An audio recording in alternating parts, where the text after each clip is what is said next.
Whew. All right. Hello, and 1,000 apologies because I had some technical issues. Uh, my cable broke. Yeah, just to show you, I had some last minute emergency here. Look at that. Come on, autofocus. You can see that this cable is now like, well, not the cable itself, but the port, the head of this cable is just gone. It's deformed, and that made me look for an alternative to connect my camera to my computer to allow me to live stream. Crazy day.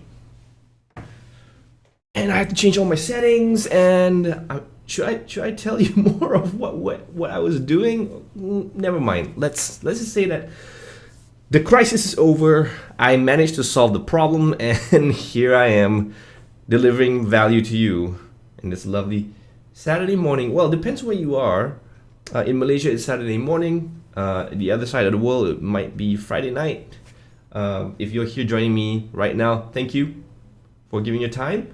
And today's topic is be interesting because we're going to talk about the possibilities of predicting what people would like to watch.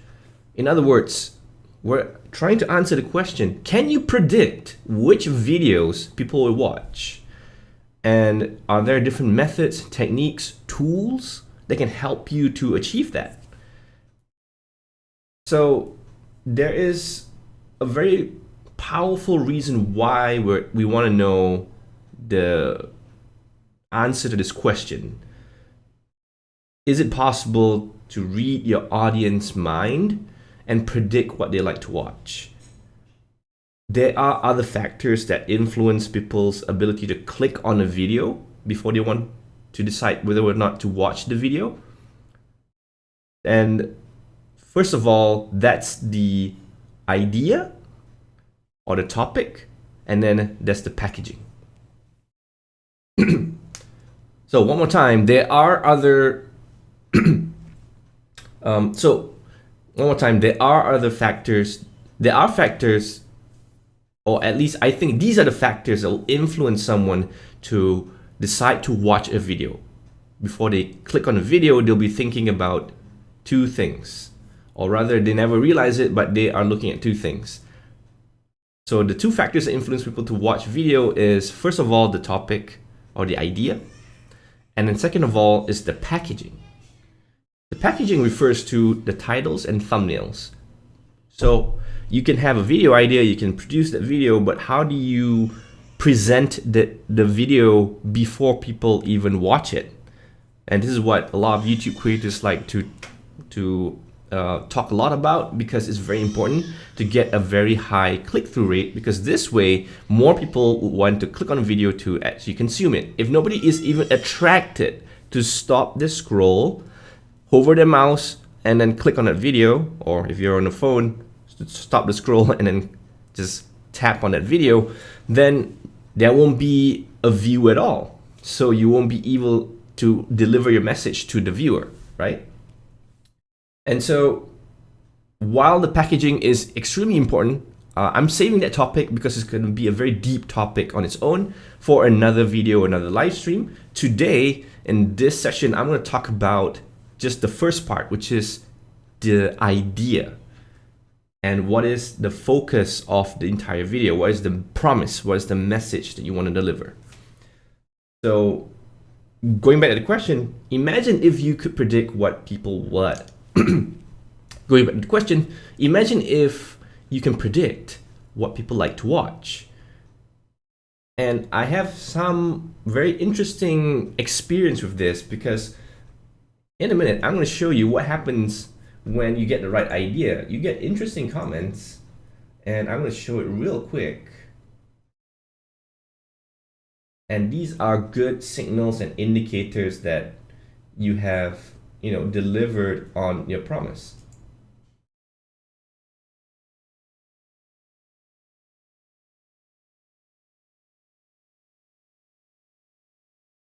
And as you can see on screen right here, I get a lot of questions on my videos, and these are good indicators because, hey, that means that there are enough curiosity here and they've engaged through the video and they're like, cool, I finished watching this video, now I have more questions about this topic. Here's my question, right? And then sometimes there are questions like this where it's about people asking, hey, has anyone has any problem with the webcam? It doesn't recognize my model. Which is interesting because this model is different from the actual video that I made. And then this kind of engages the comment section because then other people will comment and reply. And you can see there's another issue here. People are replying back and helping to answer the question. So these are good topics because this would create discussion, which is not the most important signal for YouTube at the moment. YouTube values more view average duration and also click-through rate, but of course comments are good for your community building. So you also get a lot of good comments like, hey, I've learned a lot from you, and people would also let me quickly scan through.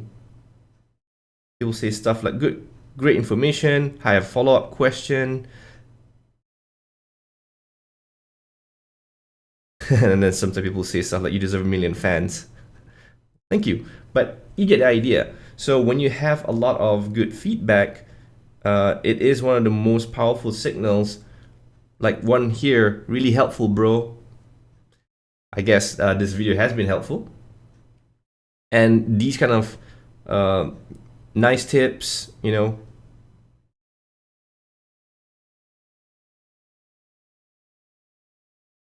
a nice analysis. These are all good feedback for you to show that you've done your job well in researching the topic and you've delivered on the promise to your audience. So let's put that aside real quick.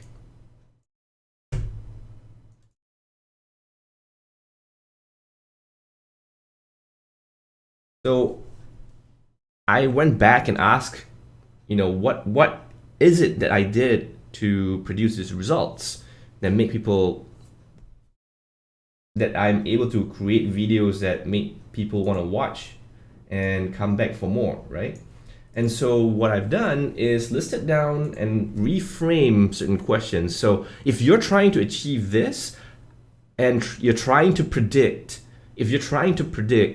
what people want to watch, you have to go back and ask yourself, for your ideal audience, what are the goals that they want to achieve?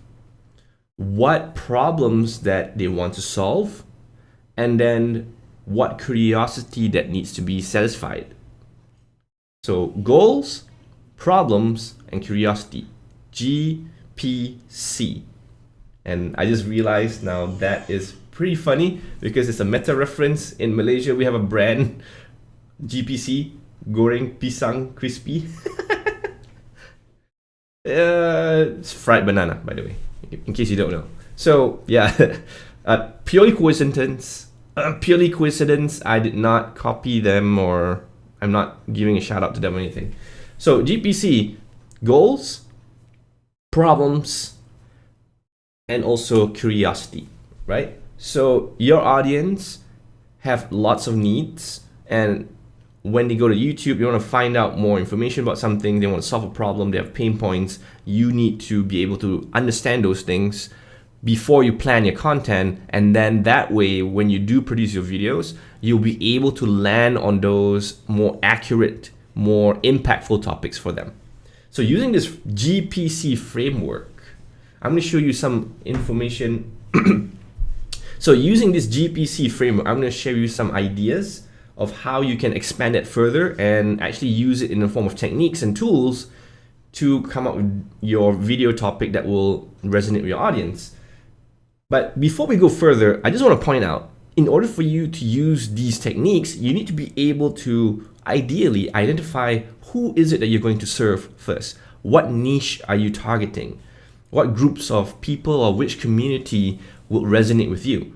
Because if you don't know that, if you're not sure whether you're going to do a video about race cars versus toys, for example, and you're mixing everything together, it's going to be very difficult for you to use these techniques, because you're going to have a splintered audience, as I call it, because now they're like different people and they're going to one place with your channel, but then you're talking about so many things. So this is going to confuse not just YouTube, but also your audience. Okay? Excuse me. That's what you get on live stream. Every hiccup, every uncensored, behind the scenes drama is all for you to see. Now, the first technique I want to share with you today is how you can use publicly available data to dive deeper and understand your audience psyche and understand your audience problems and questions that they have in their minds. So, using the GPC principle that I've mentioned, we can research what people are looking for.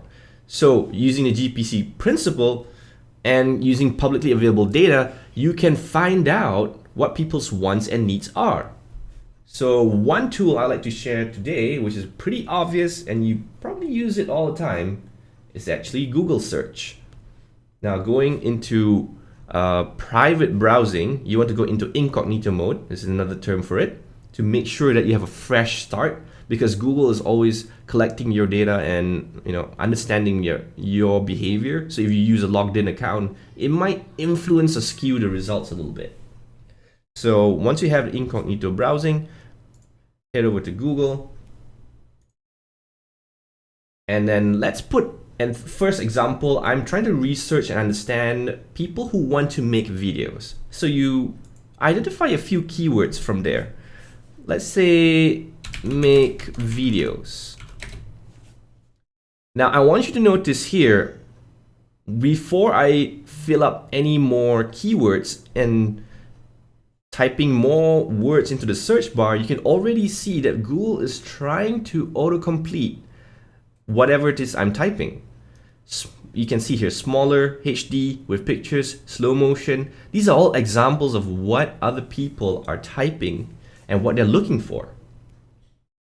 So I would like to add on to this, when you're doing your research using Google search and using the autocomplete feature, you can apply the ABC test.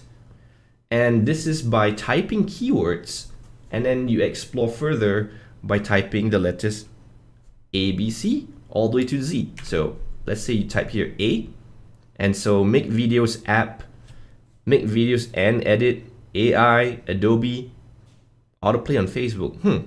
So there's like a bunch of suggestions here, and maybe you can go through the list, and then that was the results when you type A. You can go through the rest of the alphabets. So B, you can see the different suggestions coming up already: bad quality, blurry, black and white, even boomerang, right? So these are all the queries that people are typing. Now you go C, you can go D, and you can see there's more and more different ideas, and sometimes Google might even reposition your keywords and see that now it's more about make deepfake video, make distorted video, make doodle videos. So it's inserting the letter D keyword before the word video, and that's just a reflection of the kind of search queries that people are asking. And this is where Google's tracking, okay, this might be a better suggestion because it seems to get more results and more clicks. So if I keep doing this research, I can note down the top questions that people have. And from there, I want you to take some of the best, most interesting questions that you find through these research methods and then list them down somewhere. You can use, I have it right here, the most traditional technique, sticky notes. You can stick it on your wall or your board, piece of paper, whatever it is. And of course, you could use different colored ones so that you could have a way to differentiate and group your sticky notes and your ideas. And then later on, you'll be able to then compile them and you'll start seeing patterns. But before we go deeper into that, I just want to show you the ABC technique that was using Google. And one more time, you can keep going through this. Type in the first two keywords. Ideally, it's 2 words. And then you type and you go through the ABC test. And then just continue on to see all sorts of search results.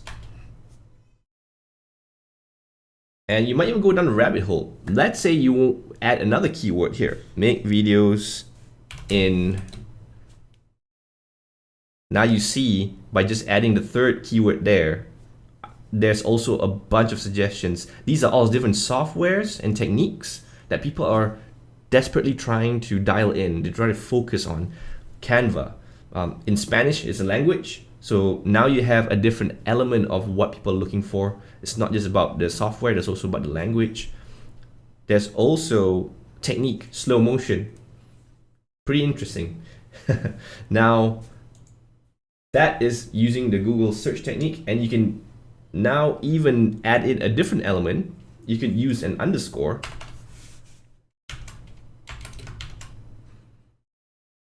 Which is, in a lot of ways, it's trying to tell Google, hey, can you help me fill up the thing after these 2 words, right? You can even put the underscore like this. So now it's trying to fill up what's in between these 2 words.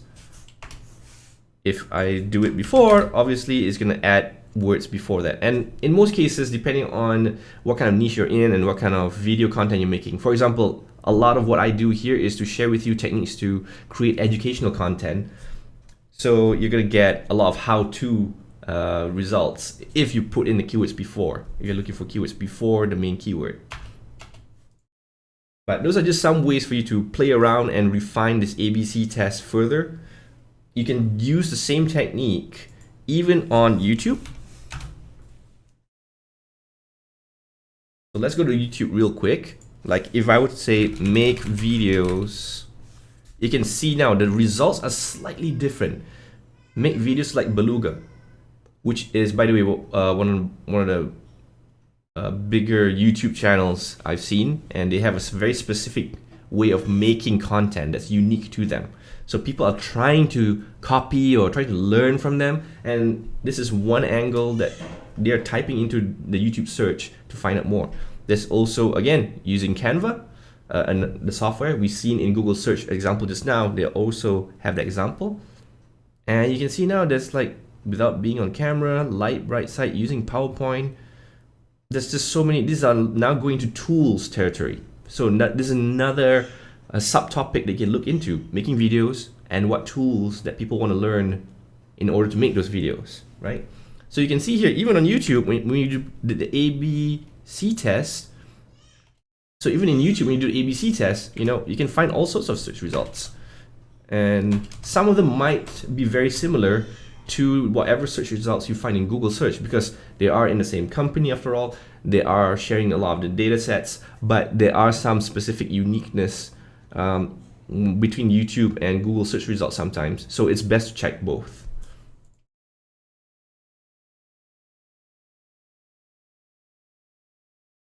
And that's just one way for you to look at publicly available data using Google search and YouTube search. And then you combine the techniques of using the ABC test, the underscore, to get all the different kind of search queries that people, your audience, your potential viewer is typing in order to solve their problems. So as I mentioned, list down all the most interesting things you've learned, look at all the patterns from search results, and then return back and look into what you want to address, what kind of answers you want to provide based on those questions that people are looking for. And when you do those videos, there's a chance that a lot of people will like to click on the video to watch it and understand how to solve their problems. Now, that's not the only way to do this kind of research. You can use another tool. And there's a whole bunch of tools, but one of my favorites here is answerthepublic.com. So what it does is, you can even specify, which part of the world you want to look at the search results. let's just go to the United States for a while here. And then I'm going to key in the same thing, make video. And what it's going to do as it compiles,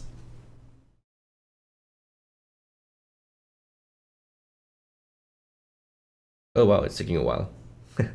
So what it's going to do is to visually map out the questions and group them.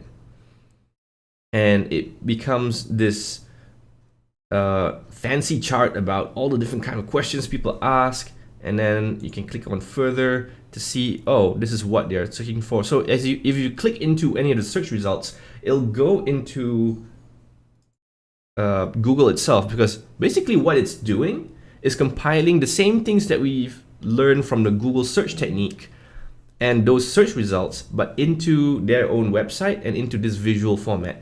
So I can even go into a different way of viewing. I can click on data, and you see now is visualizing the data, all the different search results in a different way. When, where, who, why. So you can look here, who make video games. So now they're adding a bunch of other keywords at the back and front. Make who video. So you get some funny results here sometimes, but you have to scan through and see which ones make the most sense for you. So you can see how it's now compiling in different ways. There's even comparison categories, for example. There's even organizing it in alphabetical. So similar to the ABC test that we did before using Google search and YouTube search. So this is just another way to help you to visualize the information and the kind of questions that people might ask, so that you can understand what kind of video you want to make for your YouTube channel.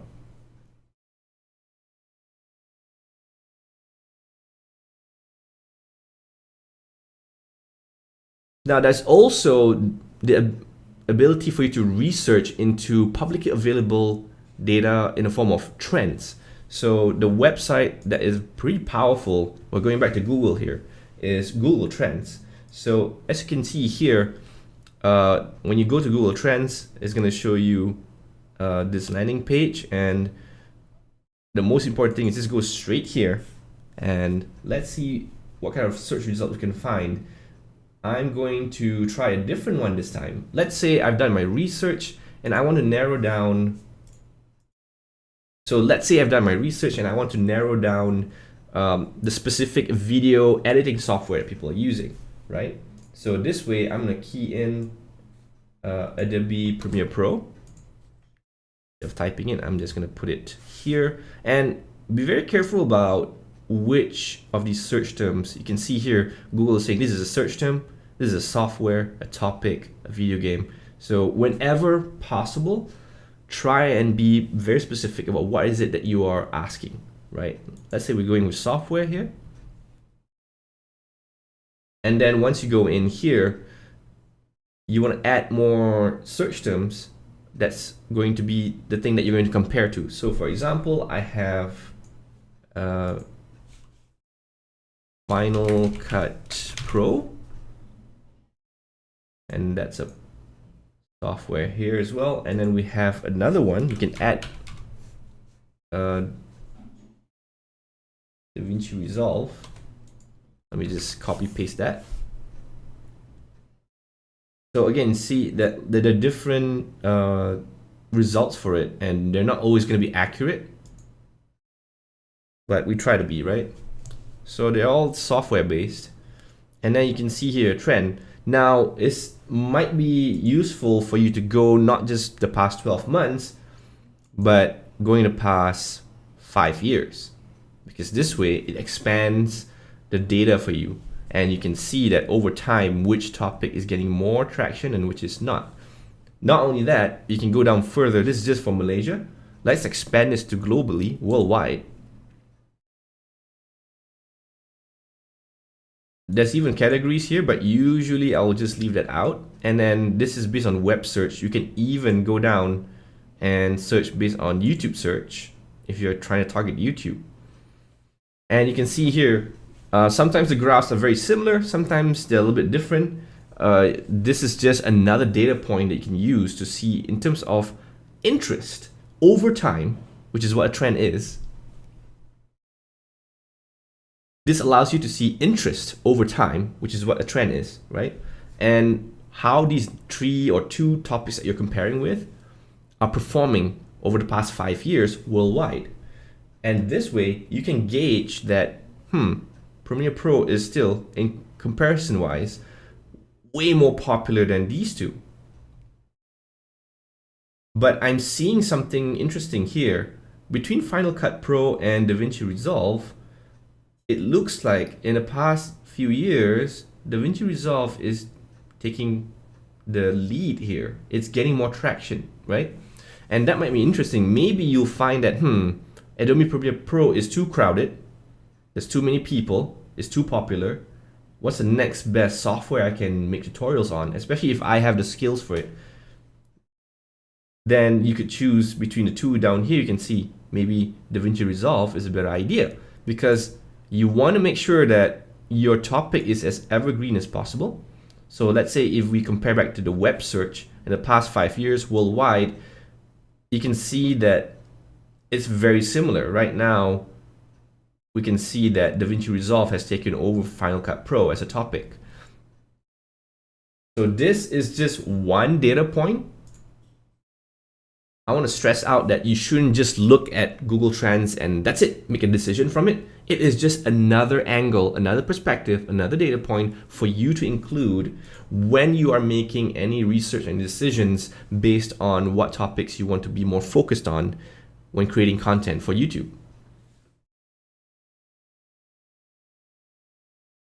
So combining these 3 publicly available data, Google search, YouTube search, Google Trends, and even visualization like Answer the Public, and even data visualization like Answer the Public, you're able to now see ahead, or so you're now able to have a better picture on what kind of questions, concerns, and challenges that people have in the specific niche or topic that you're targeting. And then you can now plan your content a lot better and be more precise about getting to create content that may interest your audience.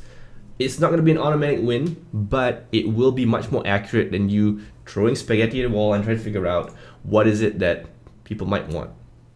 So we're trying to make better educated guess using these research tools and techniques that are publicly available to you.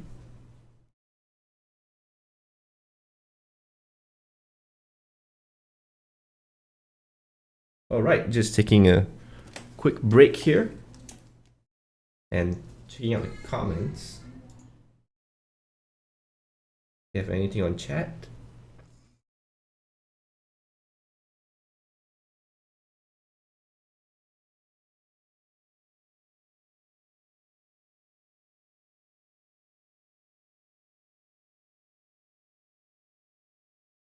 If not, let's move on to the next technique.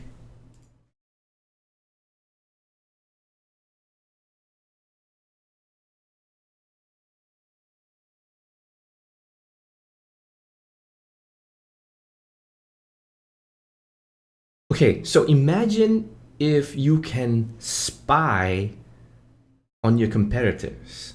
Imagine if you can get into their audience, intercept what they're saying and what they're asking, and then identify opportunities for yourself, for you to grow. So the thing is, your competitors are ahead of you, but you can use that to your advantage. I'm going to show you what I mean in just a second, because I believe this is a very powerful technique, and it's something that is and this is a very powerful research technique that is often overlooked. A lot of people, when they're just starting out, when they're just getting to content creation, when you're just starting a YouTube channel, they feel very overwhelmed because they look at their competitors who have millions of subscribers, or maybe not even that big, they're just in the thousands, and they feel like, oh my God, I'm so small, I'm so new, I'm so fresh, There's no way I can compete with them. What do I do, right? So I'm going to show you by looking at your competitors and diving into their community. There are certain things that you can actually analyze, identify, and then take away as key opportunities for you to create content that can help to solve certain problems that your competitors are not looking at. So there's a few ways to do this. And I'm going to jump over to the first example.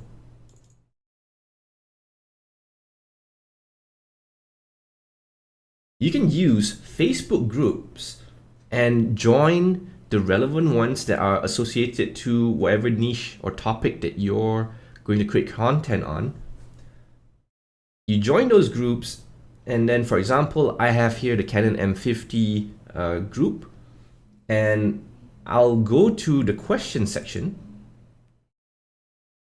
and look at all the questions that people have asked in the past. And I can just quickly go through. I can see there's a problem here about live streaming. Which picture do you like best? It is more about a vanity thing. This person is just asking which angle is better, which quality you like. But that's interesting. But I know there's an interest in live stream now, right? And I'm just noting down all these details, and I will later on sort out all this information. I'm just scrolling through. I can even read through the comments and see some of the things that people are asking about. And then you can see the interaction between the different community members, and they might have other questions around here. And maybe this one's not useful. The door behind you, that's not something you want. You can look here. What's the best all-day lens to adapt to M50?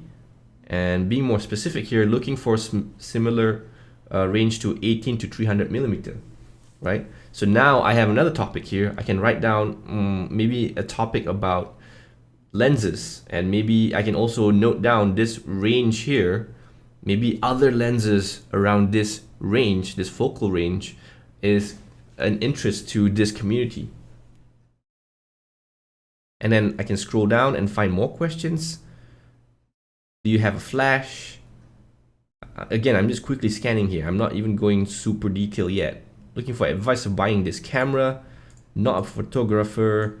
I'm looking for good, reliable, user-friendly camera. So these are very important language that the customer is using, right? And if you're targeting to make a content about this camera model, Canon M50, I now know that when it comes to purchasing, people are using these kind of words: reliable, friendly camera, I guess not very tech savvy, not a photographer. So you can actually write these things down. These are important language that the viewer is using, and when you're creating that video title or the angle that makes you unique from the other hundreds or thousands of videos about this camera, you can stand out by understanding all these different important points that they're doing. It can also be part of your content to include certain techniques or settings or information that non-photographers might want to know before they purchase the Canon M50. So you can go down some more and scroll through. Another question here is about how you turn off the lamp sound when taking pictures. This is about flash and more about photography. So I'm angling more towards, my topic is more focused towards video for the Canon M50. So I'm going to ignore that part. So that makes it easier for me to also scroll through all these hundreds of questions and comments. This way I can just find the ones that are related to videography. So right here, suggest good economic lens for low light videography. Now I know that the problem here is this guy is facing a lot of noise when he's using his kit lens. And this is, again, another video idea. I can play around with this keyword here, low light videography. That's the question or the potential focus of this person right now. And then I can also mention either in the title or in the video that you want to avoid noise. Check out this video. You can use this technique and this lens to have low light videography look awesome.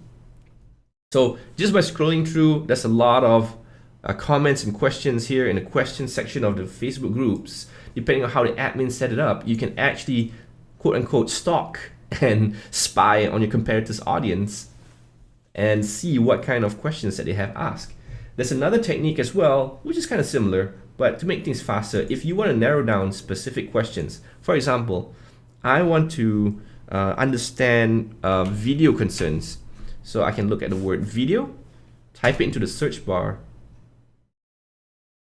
and then now it's narrowed down within the same Facebook group about the Canon M50. I can look for questions related to videos. And then we can now understand, okay, is there anything else related to video? You can also be more specific. If I go back here, instead of just video, I can type in question-based video questions. So I can type in questions based on video topics. So how to make video, maybe? And we'll see whether we get any search results from there.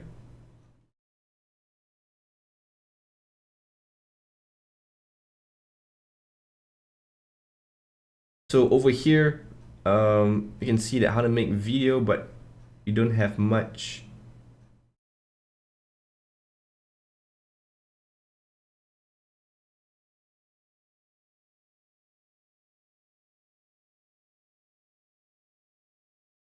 Maybe we can change the question, right?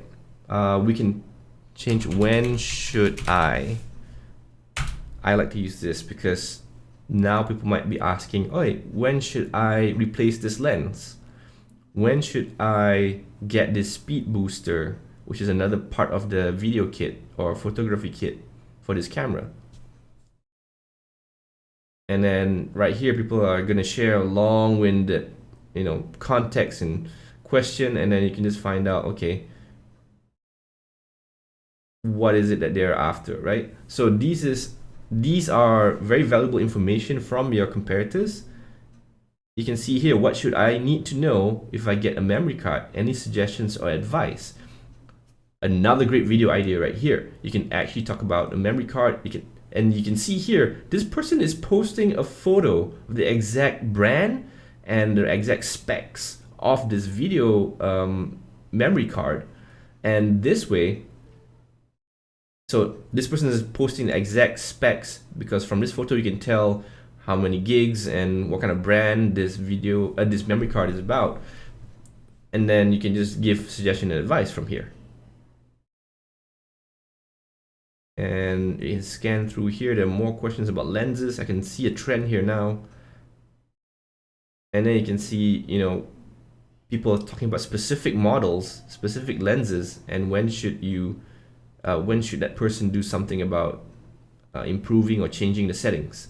So another topic there, lens, specific lens combined with specific settings for specific scenarios, like taking this cat photo and having this nice blurry background. How can I achieve that? So this is something else to note down. Using Facebook groups, going to the question section, you can use the search bar to type questions around the topic that you're looking for.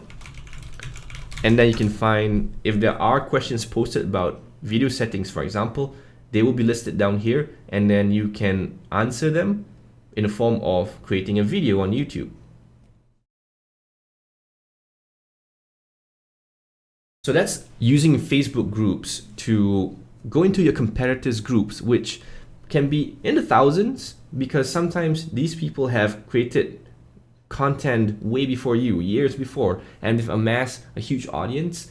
And although it's not your audience, but you can take advantage by joining a group, making some friends even, contributing, commenting, or you can just quietly just listen and read through all the things that they're posting there, especially the questions. Go to go specifically to the Facebook group questions section, and then scrolling through, just having a look at all the posts there can give you a lot of video ideas, and you can have a better understanding of the language that your potential audience is using. And you can use that to better frame your topics for your videos. And also, when you're titling your videos, you can use those words when you're presenting your message within the video itself, when you're recording, you can also speak that language. And this way, you're going to connect to your audience a lot better, and they're going to watch more of your videos. And they're going to think that, hey, you are a mind reader. Oh my God, I've been looking for this video. I've been trying to get an answer for this. How did you know about that? Guess what? It's because through research, we get to figure out exactly what the audience is thinking and what they're struggling with. So remember the GPC principle. What are their goals? What are their problems? And what are they curious about? And how can I frame, using these 3 questions, how can you frame your videos and your topics to satisfy those needs for your audience?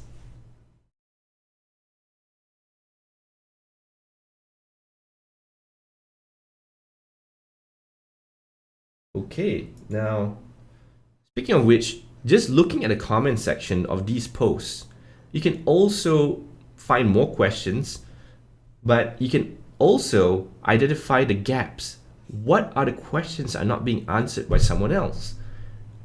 These are perfect opportunities because usually they'll indicate that sometimes your competitors are so far ahead, they're so big, that there's no way for them to answer every single question that the audience is posting.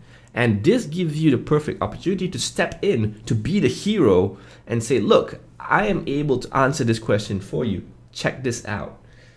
And I like how this is now allowing you to step in as a new person into the scene. You're not an expert yet, maybe. You're not someone who has built enough reputation yet. You just started making videos. You started creating content only recently. So people are trying to get to know you. And it's not easy to show off how good you really are and how much value you can actually bring just yet. But that's okay. It's about building momentum. Take your time and start by answering these questions that people have and all these gaps your competitors are not addressing. And that way you are able to build authority and start off building a good reputation with your audience. You know, just like being a friend. You're building a relationship, right? You met a stranger, the stranger's like, hey, you need help with something? How can I help you? Yeah, I'm trying to get from point A to point B. Sure, you can have 3 options and you can use this way. You can use a taxi or you can just walk there and this is the safest path you can go. Oh, thank you. Like, you know, you don't need to be a friend. I'm not a friend with you yet. You're just a stranger I met. I need help in terms of directions. But already I'm grateful, and that surface level information shows me that you're a helpful person. And this is how you build trust online. When you're creating content, think about not just selling to people directly, whether it's your products or your services. Don't shout to the face that, hey, you should check out this thing. Hey, you should definitely sign up for this. Buy this thing that I made. Rather than jumping straight into that, what you want to do is to build the trust first. You need to be able to first grab their attention, and that's through addressing the GPC, their goals that they want to reach, the problems that they have, and also anything that they're curious about. And then over time, after repeated exposure to your content, you build that reputation, and that way, eventually, at some point, you can then pitch to them. So you give, and then you ask. That way, you're able to have a much better relationship and you're able to convert more customers later on the line, assuming that your end goal is to sell something. So before we move on to the next section, I'm going to show more examples in a minute. Just checking the live chat real quick and taking a break.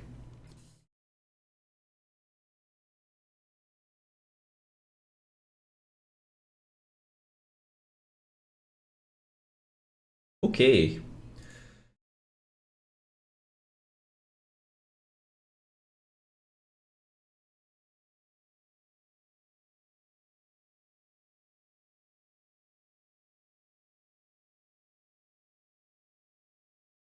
Now, there is another way you can take advantage and spy on your competitors in order to get more data about how you can make better video topics that your audience would love. So how can we read the audience minds using Amazon? Crazy, right? So I'm going to show you exactly how. When you head over to Amazon, you can type in and look for books related to your subject. And obviously there are competitors out there who have either created content and then also written a book about the exact topics you have or similar topics. So for example, here I found this Canon M50 user guide, and then it is in the form of a book, obviously, on Amazon. And what you can do is to look into their reviews. And when you go to 5-star reviews, well, in this case, there are no 5-star reviews, but you know, there are going to be things that's strange. Why is it not? It shows 5%. Let me just clear this. Okay, cool. One more time. So when you look into reviews, you can click on the 5-star reviews, and then it will filter. Something strange happening there.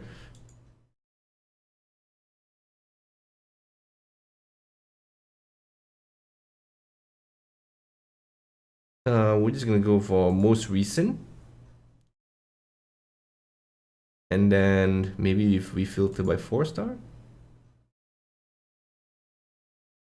For some reason, there are no ratings there, but if you go to 3 stars, which is in between the rest, right? It's like they have just enough good things to say. So when you look at reviews, you want to look at the 5-star and 4 stars are all the good stuff, right? It's everything nice about this author, everything nice about this book or product that I'm looking at, which is great. It can give you some data on, okay, what is it that quality-wise, expectation-wise people want and would say, thumbs up, this is great, right? But then you look into the other things here, 2 stars and 1 stars, people are just going to say very nasty things most of the time.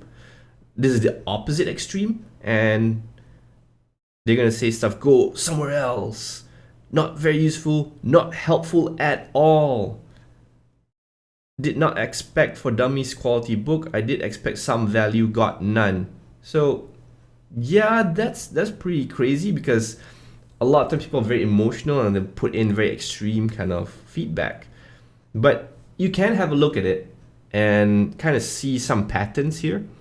So sometimes it could be the mistake of, you know, whoever who created this book maybe overpromised something, and that's a good lesson for you to learn and make sure that, okay, let's not use the word maybe expert, beginner to expert. Maybe this just say it's a beginner content, stick to beginner, right? So by reading these comments, you can understand what their frustrations are, and then you can avoid them. But also, if there are certain topics that are missing, you want to take note of that.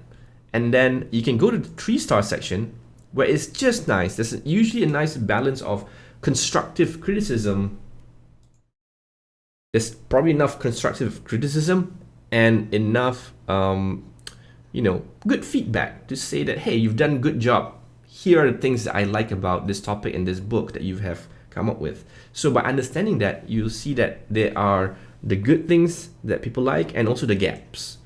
Take note of the gaps more than the good things, because then you know that the gaps is something that you can potentially fill and you can potentially solve by creating maybe video content on YouTube about it. And this way you can answer questions that were not answered that you have found from these Amazon reviews. So you can answer the questions that are not answered from these Amazon reviews, and then because it's related to your topic, you have a high chance of showing your audience who maybe clicked on another video that are related to this topic, the Canon M50, and then you're able to add more videos related to that topic, and they're gonna binge watch your content, and YouTube loves that. YouTube rewards long viewing sessions that are clearly signs of engagement. So it's not just for the sake of having a long video, but it's also that this person, after the end of the video, clicks to watch another one of your videos and then repeatedly do that over a period of time, it's good signals for YouTube to say that, hey, this content you created for this group of people makes sense. Let's find similar groups of people like this and show them this content. So that's why you want to make sure that by addressing the gaps, you are, first of all, differentiating yourself from the competitors, because you're covering topics that they are not able to cover for whatever reason, right? They could be overwhelmed. It could be that they found a different direction. They're now addressing other questions. So you get to step in and answer those questions and be the hero. So I'm going to give an example here when it comes to addressing the gaps. And if you go into, oops, wrong screen here.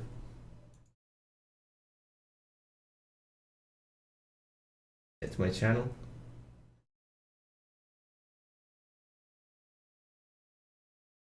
Or let's see if I can find it right now.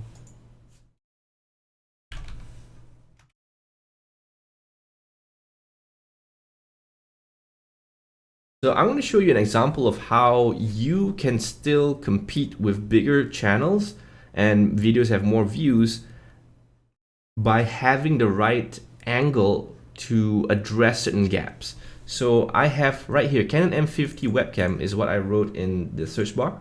And then obviously there are other content creators who have done this before and they've had their channel set up and made lots of videos way before me. I'm a relatively smaller channel when it comes to this niche and this topic, but look at how I'm positioning myself. I got one video right here, and this video is positioned in the way that use Canon M50 as a webcam, and then I added more context. I'm making it also a comparison video where there's one technique versus another technique, and I made it very clear that I'm doing a comparison between these two techniques. And this made me stand out because I don't see that other people are doing it as obviously as this. And then I also add another topic so that this is related to that. First, this other video is related to that first video. So once you set up and connect your camera, you want to use a software that allows you to do live streaming a lot easier, a lot better. So OBS is the one that I decided to go to for my live streaming needs for now. And I then document my journey, my techniques, and how I am able to use OBS to do things like this that you're seeing on screen right now. Split the view when I'm doing my live stream. I can go back and show just my screen. I can go to just this camera.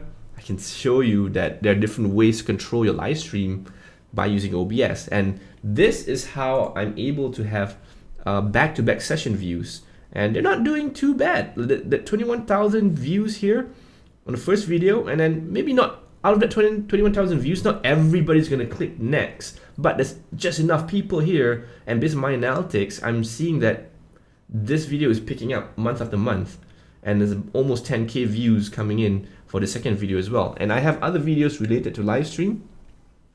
So if we go from not just a webcam angle, but we say Canon M50 live stream, again, very similar because this keyword is right here. And look at that, another video of mine. Right here, the 4 must-have Canon M50 accessories for live streaming. So they're interconnected. And one more time, these two videos are here because people realize and recognize that they're all needed for you to set up a good live stream. And YouTube also recognizes this, right? YouTube is reacting, the so-called algorithm of YouTube, quote unquote, is a reflection of the viewer. So when the viewer watches these kind of videos in a certain sequence back to back, YouTube is analyzing that and finding it that, hey, when people are looking for this topic, Canon M50 live streaming, they need to know the software, they need to know how to set up the webcam, the camera as a webcam, They also need to know the accessories. So I've taken these different topics. The core topic is Canon M50. I splinter it and branch it out into relatable topics. And the angle I took was live stream.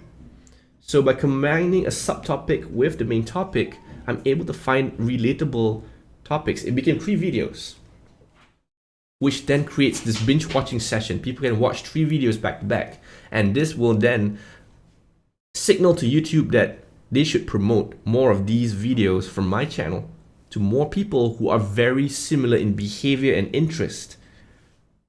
And that will then allow them to show more ads. Obviously, YouTube is a business. And that is why they favor these videos that I'm making.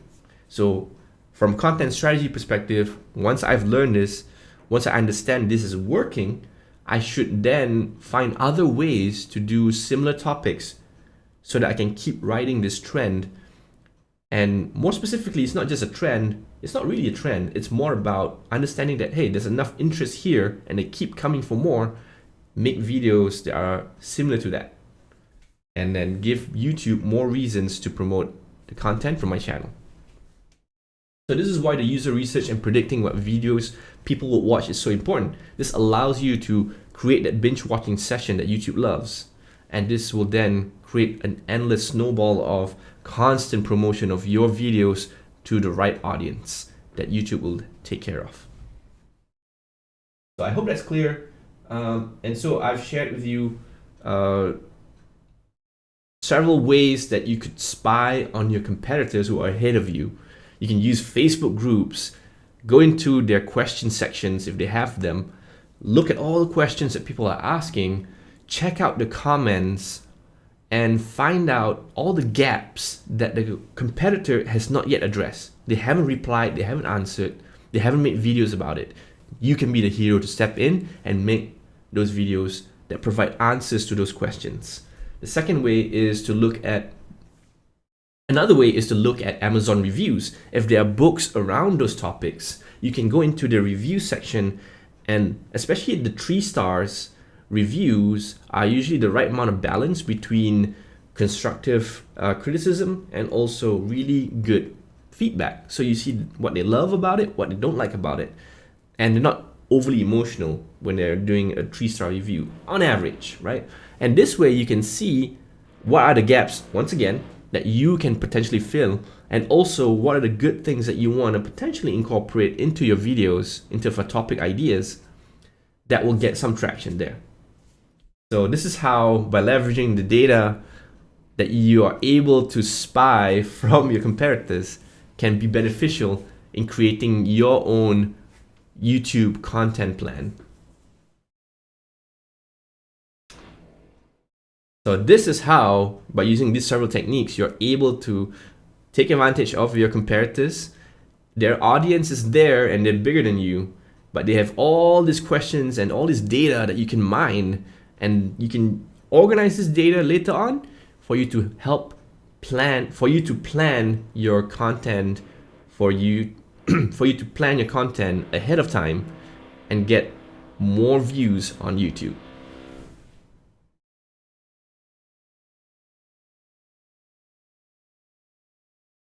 Just checking my notes here and checking for the time. Obviously we started a bit late, so I'm going to extend the time. And you know, if you are watching this replay, thank you so much. Give me a thumbs up and leave some comments. Let me know which part of this mini training that I'm doing right here is very useful to you and you find very interesting. This way, I know that I should do more of this.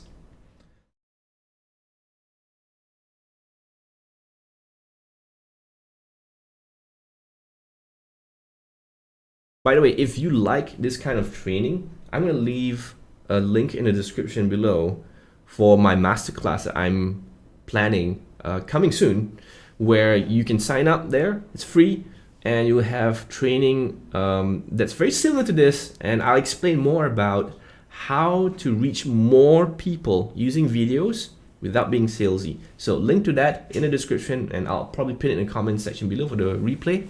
Do check it out, and I'll see you in that training as well. So now I have more to share here, And this is related to another technique that you can use to read the audience mind. This technique can allow you to read the audience mind and predict video topics that they might love using machine learning. So one more time, I'm going to say that one more time. Imagine the ability to predict what your audience would love to watch, to read their minds and understand what videos they like to watch.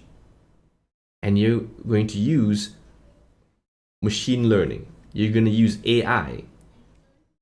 Imagine using AI or machine learning to predict what your audience would like to watch, to predict and read their minds and understand their questions, their pain points, their struggles, their desires, their curiosity. And that way you can create video ideas. You can then create videos based on those ideas. And they will be thinking, whoa, how do you know that? So I'm going to show you right now. So I'm going to show an example of this. Let me pull it up real quick, finding that window.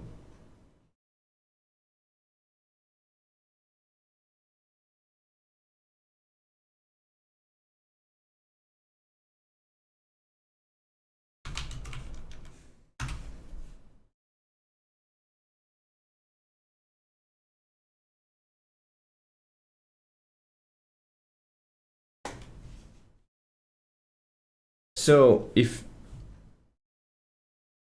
you're ever curious about how you can use AI to predict what your viewers want to watch, check this out. vidIQ, which is one of the tools I use to organize my YouTube content and have better analytics and a bunch of other features, have this daily ideas feature that is powered by AI.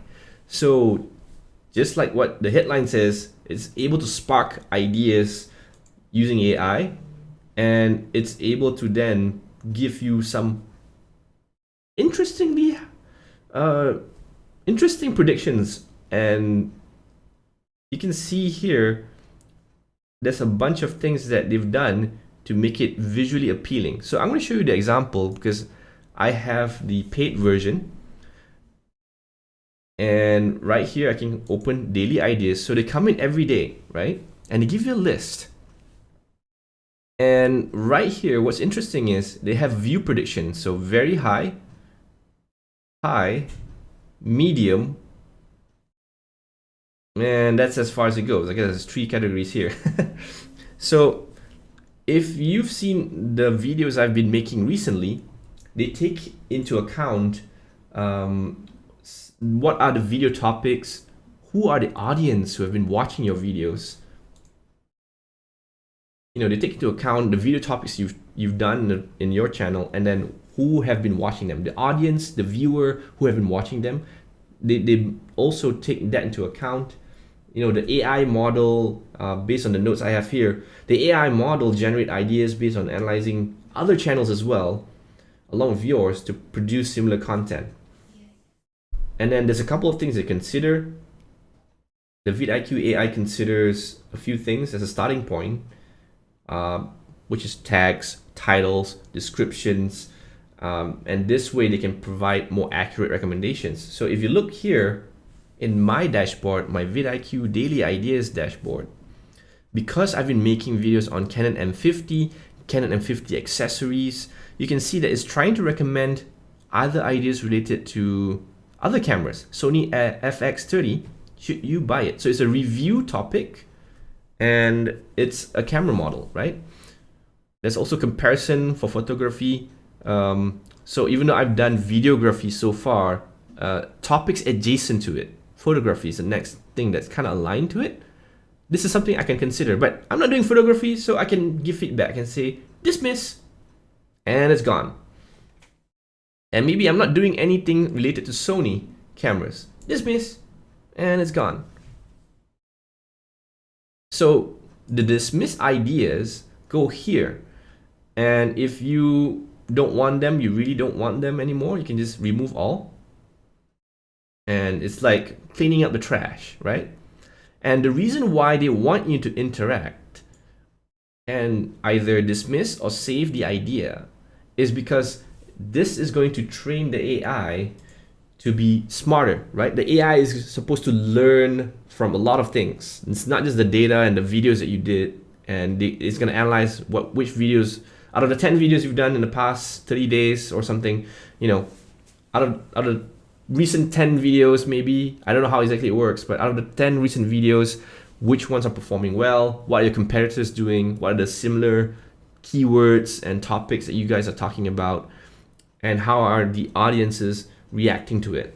But it's also about this view right here where you are going in and you're training the AI to learn from your own preference. Like, let's say 5 reasons why you should get Canon R5. I'm not planning to get that, so I probably won't make that video topic. But what about this one here? Even though the prediction is not very high, but it's high, Canon R7 best cinematic video settings. I do plan to get the camera. I don't know when. But even if I don't get the camera, if I just replace this title with Canon M50 best cinematic video settings, that's still a good idea. So I'm saving the topics not just because I'm going to take it exactly verbatim as what they suggest. What I'm doing is also looking at modifying those video ideas, changing certain keywords, changing the angle of the topics to suit what I think is best and align it with my own video content strategy that I've planned all along. So I'm using this video, I'm using the daily ideas AI to give me more ideas, but also to help refine my existing ideas and vice versa. It could be that my existing ideas is refining the video ideas here that's in the AI. So that's just how I'm using it. I'm just sharing with you how valuable this tool is, because it can very quickly do surveys, quote unquote, right? If you think about it, imagine this AI is doing the work for you in the sense of gathering all these ideas across to YouTube. And if you look at the other things below, you can see now there's a lot of variations here. Does shutter speed actually matter for cinematic video? This is something I'm excited about because it's not exactly tied to any camera model. It is related to video, not photography, because I'm most leaning towards video. Obviously, I'm teaching about YouTube. I'm teaching about how to make videos, right? So this makes more sense. So I'm going to save that one. This is pretty good. I can even, if I save this idea, I might change the word photography with video, right? 5 huge exposure video ideas, videography ideas in X amount of seconds. So I'm going to save that one. This cheap lens is actually really good. Yeah, this is like playing on the fact that you have a specific buyer looking for, maybe they're just starting photography or videography and they're looking for, you know, obviously low cost gear and lenses, and this is one way to create curiosity. You don't even specify what it is. You might show the lens itself in the thumbnail, but this again is triggering ideas in my head even as I'm speaking. I'm a little bit excited here because now every time I look at this, I'm like, wow, there's always something new for me to look at. Even the medium ideas are not too bad.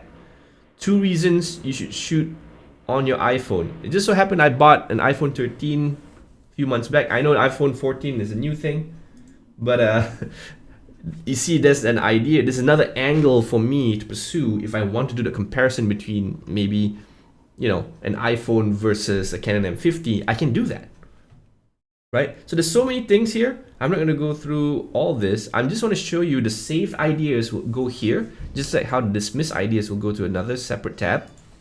And you can filter based on date save or view prediction, right?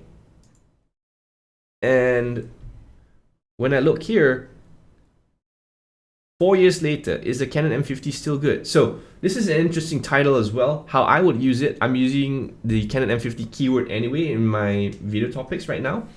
I can just change it if I don't have 4 years. If I haven't had the Canon M50 for 4 years, I can change this title. So the idea here is that this Daily Ideas AI tool is giving me title ideas as well, title structure that I can deconstruct and change to suit my own video ideas, my own video content strategy. A simple approach to content creation for beginners. This is another interesting idea. This is the angle of addressing to beginners. It's not specific to YouTube or video. It is content creation, so I have to think about that. But the way it's titled, a simple approach, this is very interesting because now it gives me a few better keywords that's related to emotional point of view. When you are titling your videos, if you can touch on people's emotions, their curiosities, you will get better click-through rate if you're able to touch on people's emotions and curiosity and include that into your YouTube title. So always think about the psychology of the viewer. What are their fears, their doubts, their challenges, but also what are their hopes, their dreams, their desires, and play around with that in your YouTube title, and you'll see an improvement in your click-through rate for sure. And this is something that I'm still learning. I'm still trying to improve on, and I'll compile and make a video or a live stream about this in the future for sure. And I want to show you an idea from this Daily Video Ideas AI that actually sparked one of my live streams, and it's actually this one: how to create content to become an expert in any niche. I didn't do this exact title. I didn't apply and use this exact title into my live stream, but what I did was something similar. So right here, if you scroll down, this video right here, sharing knowledge without being an expert. So I took the idea that the AI suggested and then modified it a bit, shortened it a bit, changed it a bit, and made a live stream, and it's still one of the better live streams I've done. 127 views. There's an interest there compared to the other live streams which didn't have as much views.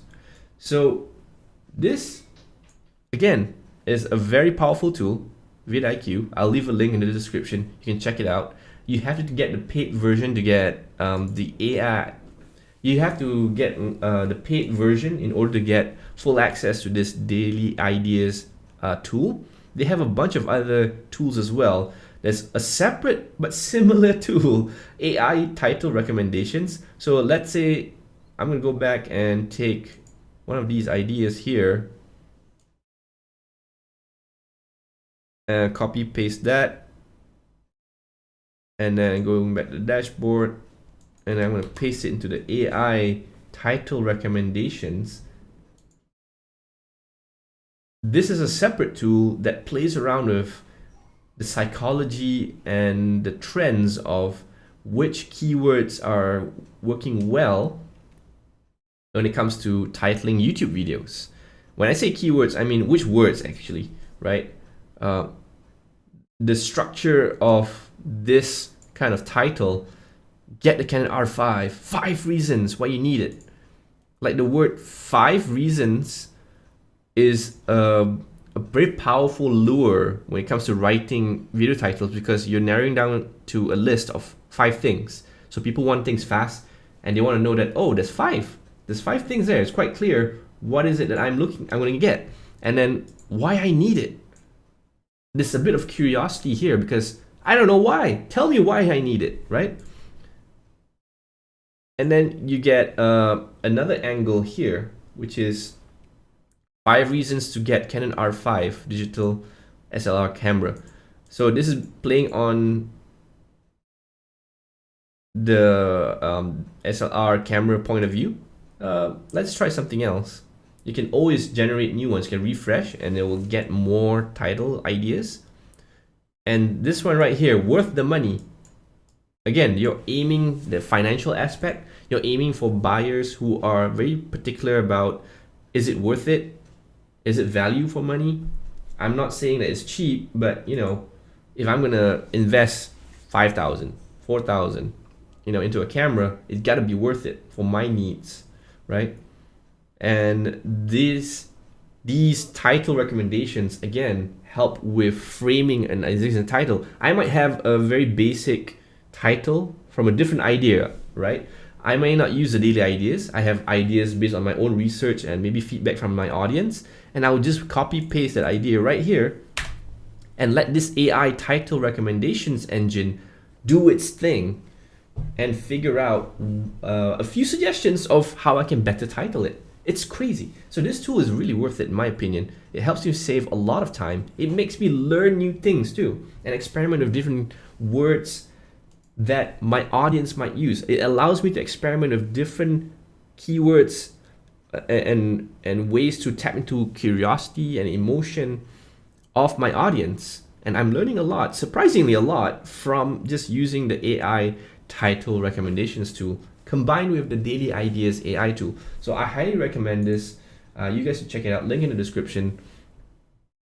And one thing to consider here, if your channel is relatively new or it has titles in different niches, categories, languages, the algorithm may sometimes not provide the most accurate videos instantly. So again, it's funny because this vidIQ tool, this vidIQ Daily Ideas AI tool is very similar to the YouTube algorithm. I'm not going to get flagged for saying stuff like that, but hear me out, right?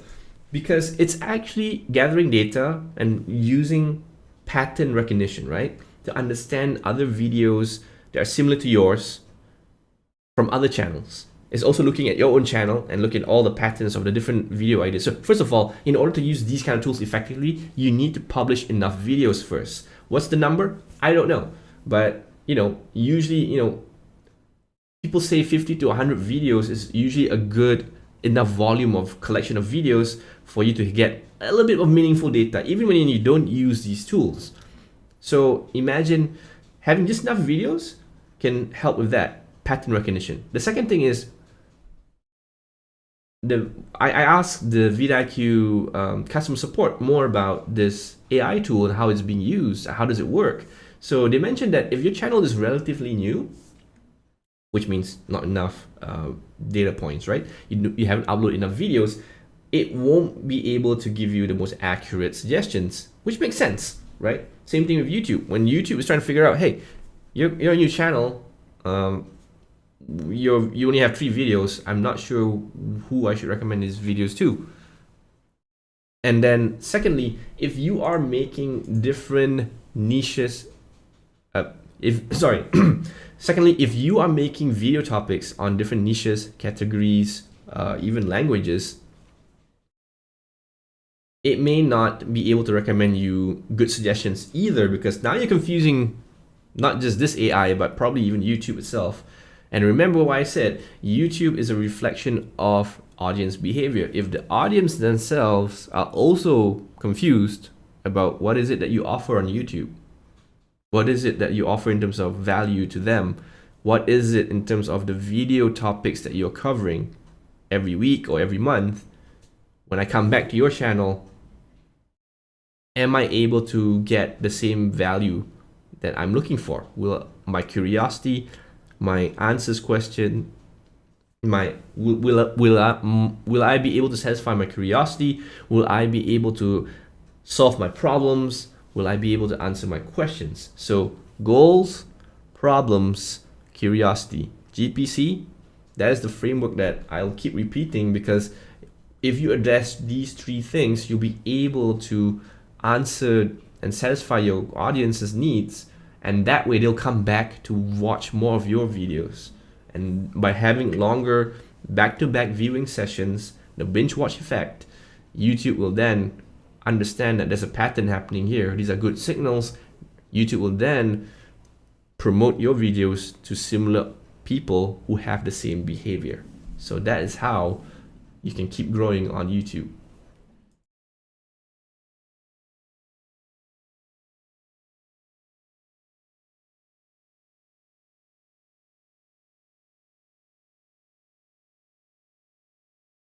So having a look here real quick about what else to cover. Now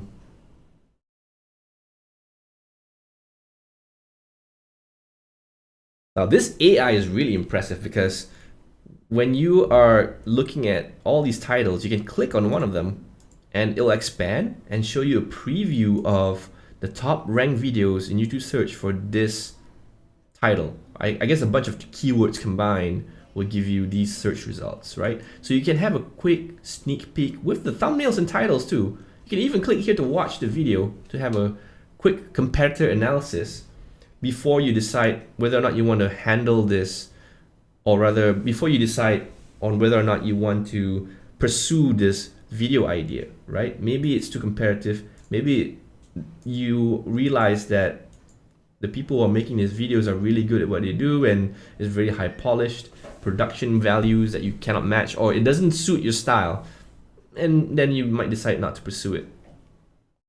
But I'm telling you, this AI tool is scarily accurate in the way it's recommending me ideas.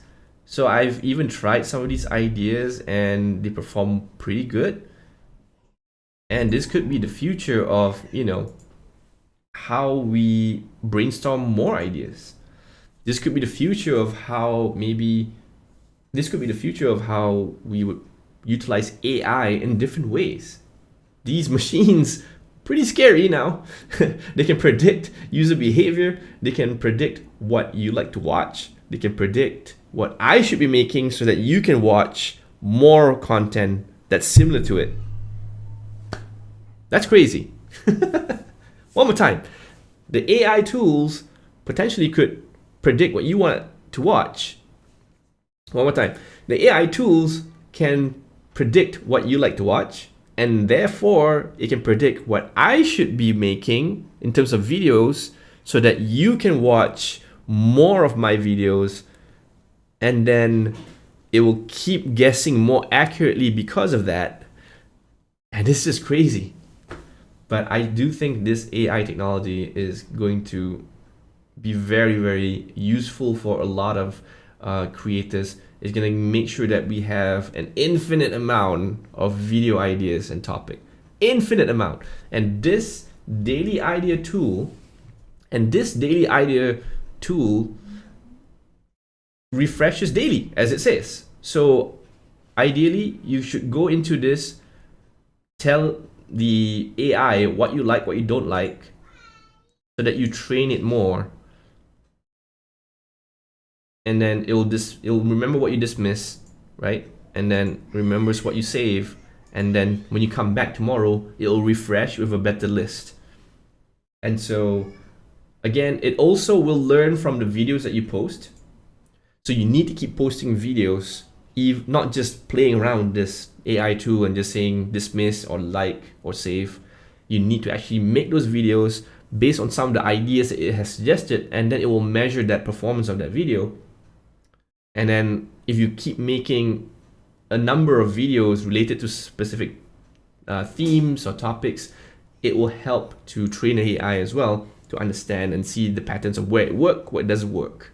And therefore, when you go back to the daily ideas, it will give you better recommendations. So that's your cue to be consistent. That's a reminder for me as well. I should be more consistent in posting my videos. And I am coming up with a new content strategy to address how to be more consistent on YouTube. I'm facing this challenge myself. I have a day job.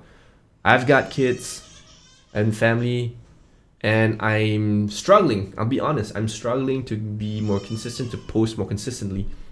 So I'll be sharing with you how to create more consistent content when you're super busy and you don't have a team yet. You're just a solo creator, a solopreneur in your beginning seasons like me, and you're trying to figure out a lot of these things, and you want to be consistent and you want to be there for your audience, but you don't know how. So stay tuned. I'll be sharing more techniques and tips on how to do that. We are going way over time here, but I just want to wrap this up with one more value I want to share with you, one more technique, okay? And this is about a very obvious one that's related to how to get more ideas for your videos. And I'm just setting it up real quick here. So if you want to read your audience minds, you should find a way to also ask them the right questions. So here are some ways you can survey your audience to get more ideas and create more meaningful content that they want to watch. The first idea here is to use Community tab and add polls on YouTube or even Instagram, and you can poll your audience, right? I've been trying to experiment with this as well. This is how I get some ideas for my YouTube content and some even for my email list. By the way, if you haven't joined the email list, I'll leave a link to that in the description below. My newsletter is being revamped, reworked. Some of you who are already on my list, you would have already received that email informing you about this live stream. And also in there, I've written some tips and advice on the useful tree strategy, which you might be thinking if you're watching this live stream, what the heck is that? Well, clearly you need to be on the list for you to find out, because there are some things that I find that are a bit difficult to display and explain on YouTube, and I've decided to experiment more on my email list, and I'm sharing a lot of my experiments there, a lot of the findings, a lot of mistakes I've made, and these are free tips and strategies on how to grow on YouTube. Check it out, link will be in the description. So going back to the polls, creating questions about what people like, what people need help with is very helpful. Which specific topics would make them go, yeah, nah. I don't get that many votes yet, so I'm being very mindful about that. But it is a good place to start, mining for more feedback and getting more questions answered. Usually it's a good place for you to do A/B testing, which is comparing one thing over the other, right? And then what I like to do is also add something else mentioned in comments. This way people can have the option or / permission to type in and reply something to you. So that's pretty helpful as well. You can do this on Instagram, you can post it on your stories, and you can create a poll there, same thing.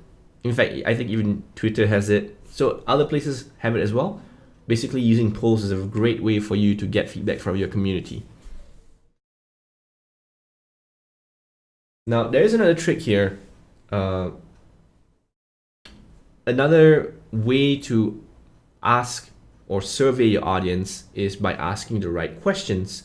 And besides from doing polls and asking a yes/no question, A/B testing some of your ideas, one of the things I like to do is to ask an open-ended question and post it to my social media or even to send it to my email list. Now, this can be tricky. If you ask directly, they will unknowingly create biases as they try to fill in the gaps. So what people say they want versus what they think they want versus what they really want are very different things. So one more time.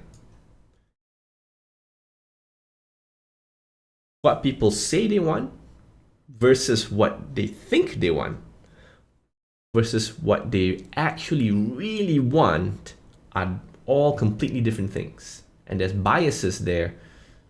So and there are biases there that pressure them to react in this way. It's a very human thing to do. Okay. And I got this from the book Ask by Ryan Levesque. I have it there at the back, but link will also be in the description if you're interested. So basically, to get more accurate answers from other people, from your audience, you need to know what they don't want and also what has happened in the past, what have transpired in their lives, what have they tried and failed. You need to know that. So one more time, you need to know what they don't want what they want to avoid, right? And then you also need to know what has happened in the past. You need to know context. By doing this, you get a more honest answer, a more accurate answer. And by having this accurate answer, you're able to better serve your audience, because now you have more ways to be more specific. And by being more specific, you're able to address their problem head on. You're able to focus as a business, and they'll be your number one choice. So how do you do this? How can you get more accurate answers from your audience? How can you know what they don't want and what has happened in the past? You can combine these into one question, and that is, what is your number one struggle with blank? What is your number one struggle with blank? So the blank is for you to insert whatever topic, niche, or problem you're trying to solve. What is your number one problem with fishing? What is your number one problem with growing on YouTube? What is your number one problem with starting a new business? So by asking this question, what is your number one struggle with blank, you're able to understand what your audience don't want, what they're trying to avoid basically, and what they have gone through in the past. What is the context? What is the context? What is the history that have they been through?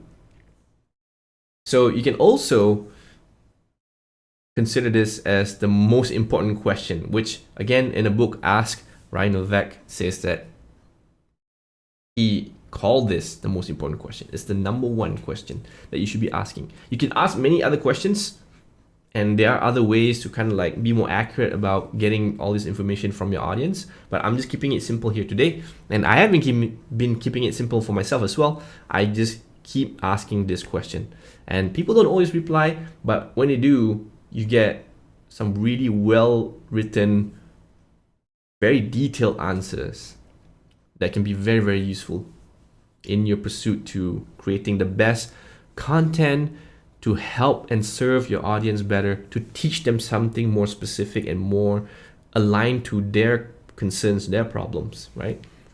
And that way, if you're turning this into a business, you're able to create more better products and services that has the longevity, the potential to scale and grow for the foreseeable future. So with that said, we have reached the end of this live stream. Thank you so much for being patient. If you have been watching the replay, and if you've joined me as well live, thank you so much. Just checking the comments real quick if we have anybody here. No, that's fine. If you're watching the replay, leave all the comments, put in the questions. I'll be there to answer any questions you have. I hope this session has been meaningful and helpful to you. My job here is to serve you, and apologies one more time. I was very late because of the issue with my camera cable. Now I need to go and get a replacement. Great. Oh well. With that, take care. Let me know if you're using any of these techniques to survey your audience, to spy on your competitors, and also to access publicly available data to understand your audience pain points better. And who knows, maybe you might even get vidIQ or any other similar tools to get those AI-powered video ideas. I like to understand and learn more about how you're going to use that tool and all of these techniques. So I'd like to hear more about your experience. You can email me. You can also share via this comment section. You can go on Instagram and find me. I'd like to know. And I'm excited to see how you succeed when you are starting your YouTube creator journey. So thank you so much. Have a great day, and I'll see you in the next one. Bye-bye.